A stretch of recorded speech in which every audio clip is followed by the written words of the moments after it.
sont là en ce moment, c'est vraiment sympa. Et donc, l'atelier est proposé par l'association INF. Moi-même et mes collègues, nous ne sommes pas d'association INF, et donc on travaille, pour moi, au sein du cercle entreprise et santé et de Titane, sur les, je dirais, en gros, les impacts réciproques santé-travail, notamment en relation avec les innovations. Et donc, l'un des points et l'un des ateliers qu'on développe ici, c'est de permettre, je dirais justement, de regarder plus loin et de regarder ce que sont les impacts et aussi les facteurs clés de succès, les facteurs clés d'implantation et de décision d'une espèce particulière de robotique, si on peut dire, et qui est la robotique collaborative. Et donc, le président Chine, je le remercie, a donc présenté à INF là maintenant. Et donc, aujourd'hui, vous avez alors le CETIM, si je peux me permettre, qui est le centre d'études pour l'industrie mécanique, et qui est un laboratoire, à la fois un laboratoire et un centre de conseil pour l'ensemble des industries mécaniques de France. L'entreprise Fermo, qu'on vous présentera tout à l'heure, et donc qui est représentée par Romain Gauthier ici, et qui est d'ailleurs adhérente du CETIM, et moi-même.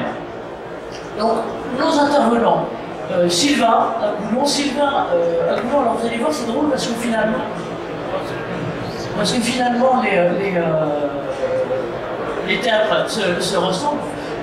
Il est expert sécurité en conception sur plus particulièrement les questions de robotique et plus particulièrement de robotique collaborative, et à l'intérieur d'un pôle qui est un pôle de performance,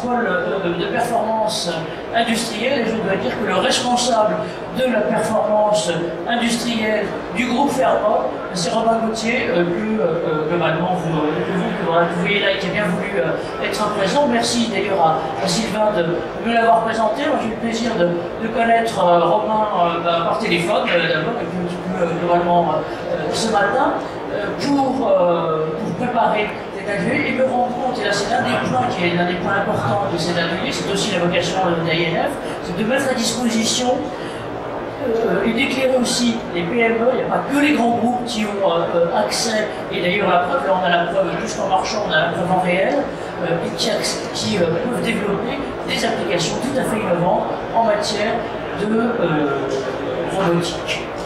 Alors, les robots collaboratifs, ce que vous disait le premier architecte, c'est d'un certain côté une espèce dans la robotique. Et l'une des choses qui m'a le plus frappé en travaillant ça, c'est de voir la différence qu'il y a et donc les avancées qu'il peut y avoir par rapport à, j'allais dire, la robotique industrielle, la grosse robotique que l'on connaît globalement habituellement, et qui permet, je dirais, à la fois des adaptations et en même temps un type d'utilisation tout à fait différent. Et on voit effectivement qu'à côté de cette robotique industrielle, je dirais classique, qu'on connaît et qu'on connaît plutôt dans les grandes chaînes et dans les grandes chaînes de production, les robots collaboratifs vont permettre beaucoup de choses et des choses peut-être plus fines, plus adaptées aussi quelquefois sur de plus petites entreprises. Alors, je vais vous donner deux exemples d'actualité, et je vais vous dire, vous avez le nez si vous êtes là, ceux qui ne sont pas là, ils n'ont pas le nez, et bien tant pis pour eux. Vous avez le nez parce qu'effectivement, la robotique collaborative, c'est en plein développement. Et quand vous voyez, et notamment, là je vous ai mis deux articles de la semaine de 3 jours, quand vous voyez notamment les financiers qui sont sur les rochons, et que vous avez des opérations de rachat, de fusion, de reprise nombreuses, vous pouvez vous dire ça, c'est un secteur qui est en train de décoller, et qui est en train de décoller en plein. Celui que je vous ai pris à gauche, là, sur le groupe 1, donc vous voyez là que c'est un canard sur le secteur alimentaire, ça n'a rien à voir avec globalement le nôtre pour l'instant, mais où on voit qu'un gros américain qui avait voulu s'implanter, peut-être trop tôt en fait, d'ailleurs globalement sur le marché français, est en passe d'être racheté par un Allemand qui va le reprendre là-dessus. Donc là, c'est un signe. Un autre signe, alors pardon, j'ai pris la Vendée parce que j'ai des proximités, donc chacun ses proximités. Voilà. Et là, c'est encore une fois sur une reprise, mais qui est globalement dans l'autre sens, qui est c'est aussi appliqué à l'univers de la plasturgie, et c'est un leader qu'on a en France sur de robotique, sur la plasturgie, et qui voyant, ils font ces études sur voyant la robotique collaborative, la force de la robotique collaborative en train de décoller complètement parmi nous, rachète, comme vous le voyez là, le danois Universal Robots, qui est spécialisé sur la robotique collaborative. Pardon, mais ça c'est un peu les indicateurs, je dirais, de chercheurs, de consultants ou autres là-dessus. Quels sont les indicateurs qui font que les trucs décollent? Ça c'en est un.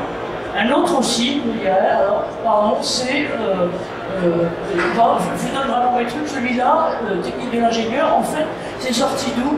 C'est sorti du fait qu'un groupe qui est en fait, vous devez connaître le groupe Secafi Alpha, qui est un groupe d'audit et d'études plutôt côté syndicat de salariés, est en train de sortir un guide spécifiquement là-dessus. Ça aussi, ça veut dire que c'est en train de s'implanter, que c'est en train de décoller. Et donc, ça, on pourra vous les mettre, si vous voulez, sur le site. L'usine 4.0 est-elle en train de changer les fondamentaux de la santé et sécurité au travail? Parce qu'effectivement, ce sont d'autres types de problématiques. Et puis, là, c'est pas que pour le fun, mais quand vous voyez aussi des startups qui se mettent à prendre ça en contenu, et bien là aussi, c'est aussi un indicateur que ça se développe. L'agence Kobo, par exemple, c'est la première agence de recrutement Kobo. Et donc, en gros, c'est une petite boîte qui se propose d'être à l'interface entre les industriels et les offreurs de solutions intégrateurs autres pour créer une forme de plateforme pour Kobo. Oui, mais ça vient de sortir, c'est même pas ces 3 jours de pige, globalement sur ces questions. Voilà, donc ça c'était ce que je voulais vous dire. Donc la façon dont on va procéder, ce que je vous propose, c'est que peut-être Sylvain va nous aider d'abord à mieux comprendre ce qu'est la robotique collaborative, ce qu'est la démarche du CETIM et autour de ce thème, c'est-à-dire que, ok, on fait de l'expérimentation, mais on a aussi l'objectif, et surtout de faire de la performance industrielle durable. Donc en termes de temps, pardon, vous m'aiderez 8 minutes, ça te va? Et puis ça te va, moi je te donne des coups de pied, pardon. Et puis après, on regardera en interaction l'expérience de Fermob qui est là. Donc à toi, quand tu veux.